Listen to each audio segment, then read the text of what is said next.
आपातकाल की 49वीं बरसी पर मुख्यमंत्री निवास पर बुधवार को लोकतंत्र सेनानी प्रादेशिक सम्मेलन का आयोजन किया गया। मुख्यमंत्री डॉक्टर मोहन यादव ने दीप प्रज्वलित कर तथा भारत माता, नानाजी देशमुख और जयप्रकाश नारायण के चित्र पर माल्यार्पण कर कार्यक्रम का शुभारंभ किया। इस दौरान मुख्यमंत्री ने कई बड़ी घोषणाएं की। इस सम्मेलन में प्रदेश भर से मीसाबंदी और उनके स्वजन पहुंचे, जहां सीएम डॉक्टर यादव ने मुख्यमंत्री निवास पधारे लोकतंत्र सेनानियों पर पुष्प वर्षा कर उनका स्वागत किया। इस सम्मेलन के दौरान मुख्यमंत्री डॉक्टर मोहन यादव ने मीसाबंदियों के लिए कई बड़ी घोषणाएं की है, जहां उन्होंने कहा कि स्वतंत्रता संग्राम सेनानी और लोकतंत्र सेनानियों को बीमार होने पर अगर आकस्मिक चिकित्सा के लिए एयर एम्बुलेंस की जरूरत होगी तो सरकार उनके लिए एयर एम्बुलेंस का इंतजाम कराएगी। इसके अलावा प्रदेश में चलने वाली एयर टैक्सी में लोकतंत्र सेनानियों को किराए में 25% छूट मिलेगी। इसके साथ ही उन्होंने कहा कि स्वतंत्रता संग्राम सेनानियों की तरह ही सभी मीसाबंदियों को भी तामपत्र प्रदान किए जाएंगे। आपने कहा कि लोकतंत्र सेनानियों को सर्किट हाउस विश्राम गृह में 50% की छूट और 3 दिन तक ठहरने की छूट दो। बिल्कुल हो जाएगी, कोई मना नहीं है, उसमें क्या दिक्कत है।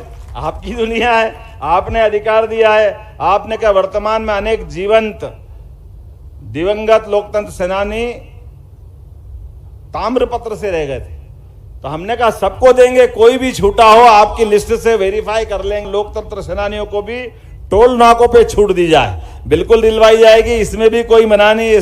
आप किसी टोल नाके पे जाएं, अपना पास बताएं, उसमें आपको ये पात्रता दी जाएगी।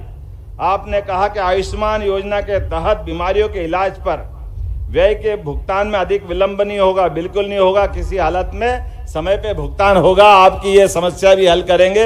बल्कि एक चीज और जोड़ देता हूं, कोई भी हमारा स्वतंत्रता सेनानी के समान लोकतंत्र सेनानी भी कोई बीमार होकर कहीं भी किसी स्थान पर रहेगा और उसको तुरंत गंभीर चिकित्सा अवस्था के आधार पर अगर एयर एम्बुलेंस की जरूरत पड़ेगी, सरकार वो दे करके उसकी भी मदद करने का प्रयास करेगा। आपके प्राण जरूरी है। अभी हमारा अपना मध्य प्रदेश ग्वालियर से लगा करके रीवा तक का इस पूरे बेल्ट के अंदर हमने एयर टैक्सी की सुविधा भी चालू की है।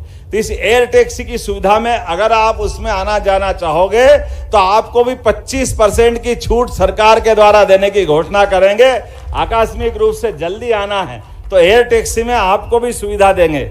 एक आपने बात कही कि लोकतंत्र सेनानियों के स्वर्गवास के बाद राजकीय सम्मान के साथ अंत्येष्टि होना चाहिए, तो यह हक होना ही चाहिए। अभी तक इसमें 8,000 रुपये अंत्येष्टि में मिलते हैं, अब 10,000 रुपये अंत्येष्टि के समय देने की व्यवस्था की जाएगी। आपने कहा आपातकाल को स्मरण करने के लिए पाठ्यक्रम में जोड़ना चाहिए, बिल्कुल जोड़ा जाएगा। स्कूल के हमारे इस पाठ्यक्रम में वो इमरजेंसी का संघर्ष तो स्मरण रखना ही है।